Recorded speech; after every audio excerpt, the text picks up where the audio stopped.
Welcome to our development series. A development series can be found on my YouTube channel, which is Shane Gadd, and also it can be found on our Facebook page, which is Spirit Meets Adventure.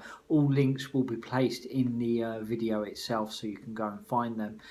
So over the last 5 weeks, we've been exploring the psi cards, and the kind of whole idea of these videos is kind of to take bite-sized kind of chunks to be able to kind of really explore holistic mediumship, spirit, psi cards, the afterlife, really kind of help and support you guys to grow, to develop, to kind of really understand the inner mechanics of the way that I work and the inner mechanics of holistic mediumship. So over the last 5 weeks, we've been exploring really hands-on practical applications and kind of hands-on tips to really kind of begin to work with the psi cards in a real practical way. Now we're going to start kind of having a look at spirit contact and holistic mediumship and how we can develop that and how actually natural it is. What I really aim to do is to take all of the mystery out of it, or as much mystery out of it as possible, really break it down to its nuts and bolts so that you can begin to understand it in a kind of more clearer and a more deeper way. And part of this development series, I've been using the hashtag on Facebook, Shane, and as well as weekly psi card insights, been kind of inviting people to kind of leave questions. Now, this question I think is a really, really important question. One that drives kind of many people to kind of look towards the afterlife in the first place, and that sadly is loss. Okay, so we've had a question come in from one of our valued community, and the lady's question is, my fiance died in September of cancer. I'm so sad and depressed. How can I get over this? And that was from Josie. And I do remember Josie being in one of our live events, and me kind of beginning to kind of answer that. And what I wanted to do is truly honour that question, because I think it's one that drives so many of us to kind of look towards the afterlife in the first place. You know, some ways that can be really kind of driven from a place of pain, a place of desperation.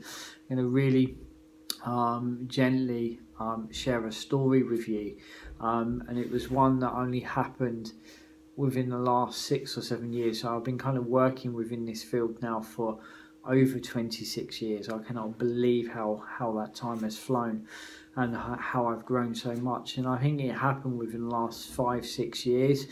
A gentleman come to see me on a face-to-face consultation, and as he looked down, it's almost like within my mind's eye, as I looked at him, I could see him wearing a dog's collar, and that absolutely gave me the impression and the feeling that he was a man of the church and he was a vicar. Okay, so he was a man of the church and he was vicar. I had this absolute clear impression of that. Yet he wasn't wearing one. And as I kind of felt that, I felt this rushing sensation, which is quite normal for me, as kind of sense of movement over my shoulder that kind of stood right beside me. And that's a really important point, because that allows us to know and identify that is contact being made. It's something that is happening outside of us.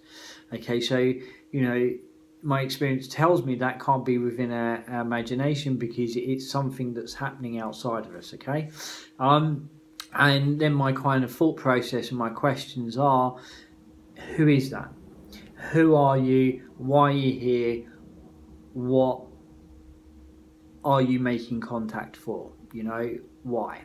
You know, it's really important the questions that we ask. And as you'll see in the development videos as we go forward, we're really going to explore intention and questions and why we get the answers we get, and the inner mechanics. So I kind of asked why, and then I got the impression that it was his wife. Then I got the impression that out of pure desperation he was sitting in front of me. So I kind of looked at him, I took a deep breath and I said, I believe I've got your wife here. As I said that, he just kind of burst into tears. But you know, it's really important that we validate the experience. So I kind of looked at him and I looked right at him and I made eye contact and I said, I believe that you're a man of God. I believe that you are a vicar. And he looked absolutely dumbfounded, and he also looked quite horrified. He looked scared, he looked in shock and ashamed and in disbelief all at once. They're the feelings and emotions that come off of him straight towards me as I kind of said that. And he straight away went to defend himself, said, no, I have no problem with this. I really say that to you from the deep part of my heart to absolutely validate that this is your wife making contact. And he said to me, oh my God, he you know, he was completely in a kind of state of shock. And he said to me, do you know what? Yes, and I'm sorry. That's absolutely correct. I am, and I'm sorry. He said, but what drove me here was that on a human level, I was not coping with this, and out of pure desperation I went completely against the grain of my belief because I was hurting so much. And we spoke for some time and actually make sure that he was in a settled place, because what you got to kind of realise is what had happened within that experience. It completely cracked open his belief system. And in a way took his belief system apart. And I remember saying to him at the end, you know, so many people would tell you that this is wrong, you know, within your religious belief. Yet, when you look at me, how does that make you feel? When you hear me speak, how does that make you feel? You know, is this the work of something that is bad? And he said, no, I believe that this is God's work, actually. And thereafter we kept in touch, and he had to absolutely kind of realign his belief and how he was going to approach his faith. And the bottom line, he come to a place in that he absolutely believed that this was, you know, God's work. So what I'm really kind of saying is that, you know, there's quite often there's a kind of motivational force of pain that drives us to explore the afterlife. And that pain can come in so many different forms and so many different ways, from the fact that we just lost within life, or we've lost someone that's really, really important to us. But what we're trying to discover is more, and we're trying to discover in many ways who we are and what is the meaning to all of this. You know, so, you know, I often say, you know, did the dead miss us? You know, I think it's a really important question. And in my experience, you know, our dead loved ones do try to get our attention. You know, I spoke often about the ways that they try to do that.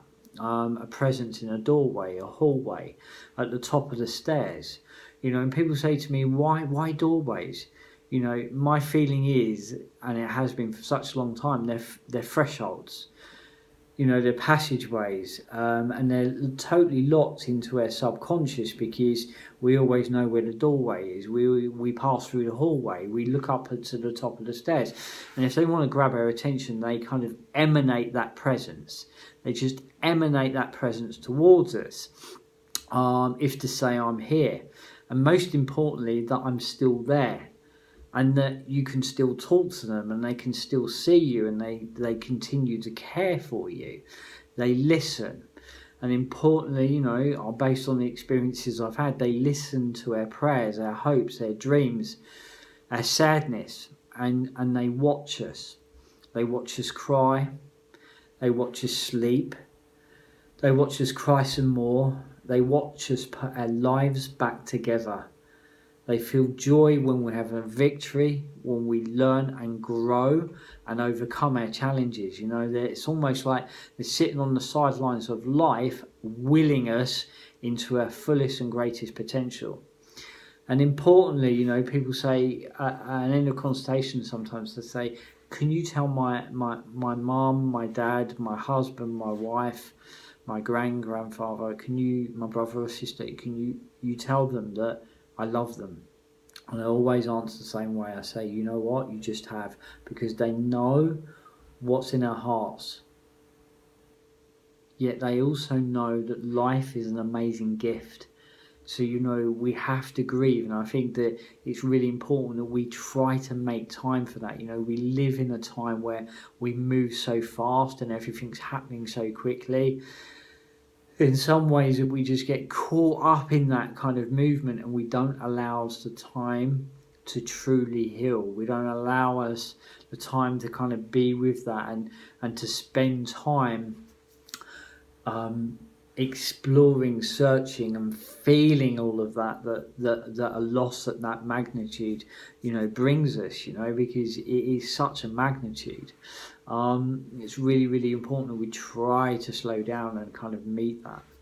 You know, of course a medium can help you reconnect, yet you too are a medium if you open up your heart and you remember that they don't leave us.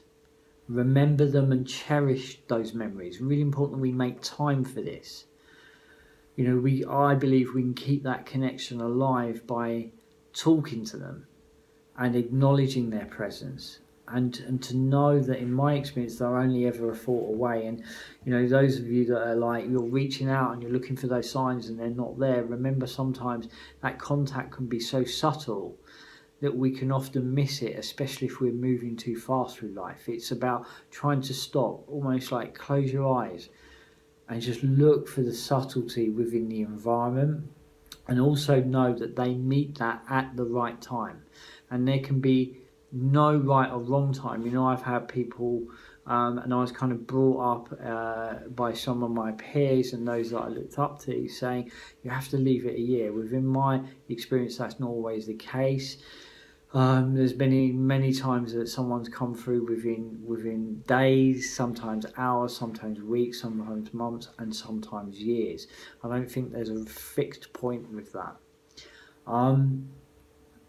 You know, but most importantly, healing takes time. We live in that world where everything does move too fast. We need to give ourselves time to heal, to feel that pain, you know, to feel the anger. There's days where you're going to feel really angry, and there's other days that the sadness just grabs hold of you, and other days there's memories and there's joy and there's heart. The good days and the bad days, or the not so good days. And those days where you wonder, how the F am I going to get through this? And most importantly, you know, Spirit often say it's okay to not be okay. But you know what? In time, you'll grab hold of life. And you'll grab hold of it once again, and you'll live it with all of your might. You know, these experiences, they change us forever. And it's really important for us to never lose sight of what it teaches us, for it truly, really redefines what is really important in life, like no other experience. Hope that's giving you guys some things to think about.